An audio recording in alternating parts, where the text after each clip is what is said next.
ಶುಭೋದಯ ಮಕ್ಕಳೇ. ಅಲ್ಪ ವಿದ್ಯಾ ಮಹಾಗರ್ವಿ ಅಂತ ಹೇಳ್ತಾ ಇಂದಿನ ತರಗತಿಯನ್ನು ಆರಂಭಿಸ್ತೀನಿ.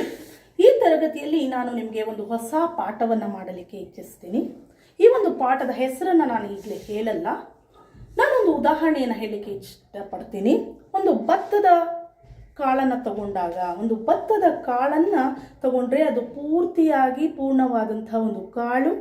ಆ ಕಾಳನ್ನು ಬಿಡಿಸಿದಾಗ ಎರಡು ಭಾಗ ಆಗುತ್ತೆ. ಅದರಲ್ಲಿ ಬಿಡಿಸಿರ್ತಕ್ಕಂತಹ ಹೊರಗಡೆ ಇರ್ತಕ್ಕಂತಹ ಭಾಗ ಏನಿದೆ ಅದನ್ನು ಪೊಳ್ಳು ಅಂತ ಹೇಳಿ ಕರಿತೀವಿ. ಅದೇ ಒಳಗಡೆ ಇರ್ತಕ್ಕಂತಹ ಅಕ್ಕಿ ಏನಿದೆ ಅದನ್ನು ನಾವು ಗಟ್ಟಿ ಅಂತ ಹೇಳಿ ಕರಿತೀವಿ.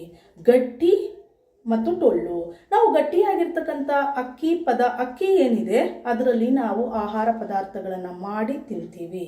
ಆದರೆ ಪೊಳ್ಳು ಭಾಗವನ್ನು ಬಿಸಾಕ್ತೀವಿ, ಎಸಿತೀವಿ. ಅದೇ ಥರ ಅದಕ್ಕೆ ಯಾವುದೇ ರೀತಿಯ ಮೌಲ್ಯ ಇರೋದಿಲ್ಲ. ಅದೇ ರೀತಿಯಲ್ಲಿಯೇ ಈ ಒಂದು ಪಾಠದಲ್ಲಿಯೂ ಕೂಡ ಅಷ್ಟೇ. ಒಂದು ಕುಟುಂಬ ಇರುತ್ತೆ. ಆ ಕುಟುಂಬದಲ್ಲಿ ಇಬ್ಬರು ಗಂಡು ಮಕ್ಕಳು. ಆ ಗಂಡು ಮಕ್ಕಳು ಯಾವ ರೀತಿಯಲ್ಲಿ ಇರ್ತಾರೆ, ಹೇಗೆ ಅವರ ವ್ಯಕ್ತಿತ್ವ ಹೇಗಿರುತ್ತೆ, ಅವರ ಸ್ವಭಾವ ಹೇಗಿರುತ್ತೆ ಅನ್ನೋದ್ರ ಬಗ್ಗೆ ಎಲ್ಲ ಈ ಒಂದು ಪಾಠದಲ್ಲಿ ನಾವು ತಿಳ್ಕೊಳ್ತೀವಿ. ಅಂದರೆ ಇಲ್ಲಿ ನಾನು ನಿಮಗೆ ಒಂದು ಪ್ರಶ್ನೆಯನ್ನು ಕೇಳಲಿಕ್ಕೆ ಇಷ್ಟಪಡ್ತೀನಿ. ಈ ಒಂದು ಕತೆ ಪೂರ್ತಿಯಾಗಿ ಈ ಕಥೆಯನ್ನು ಕೇಳಿ. ಈ ಕಥೆಯ ಅಂತಿಮ ಭಾಗದಲ್ಲಿ ನಾನು ಈಗಲೇ ನಿಮಗೆ ಪ್ರಶ್ನೆಯನ್ನು ಕೇಳ್ತೀನಿ.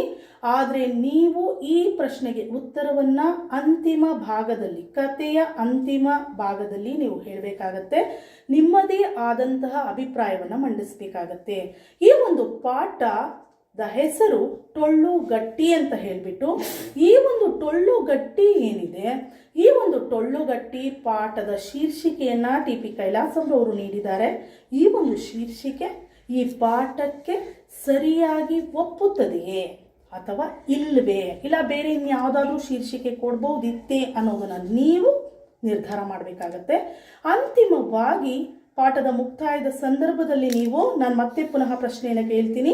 ಅಂಥ ಸಂದರ್ಭದಲ್ಲಿ ನೀವು ಈ ಶೀರ್ಷಿಕೆಗೆ ಅನುಗುಣವಾಗಿ ಈ ಶೀರ್ಷಿಕೆ ಸರಿಯಾಗಿ ಇದೆಯೇ ಇಲ್ಲವೇ ಅನ್ನೋದನ್ನು ನಿಮ್ಮದೇ ಆದಂತಹ ಅಭಿಪ್ರಾಯದ ಮೂಲಕ ತಿಳಿಸಬೇಕಾಗತ್ತೆ ಮಕ್ಕಳೇ. ಈ ದಿನ ನಾವು ಟೊಳ್ಳುಗಟ್ಟಿ ಪಾಠವನ್ನು ಆರಂಭಿಸೋಣ.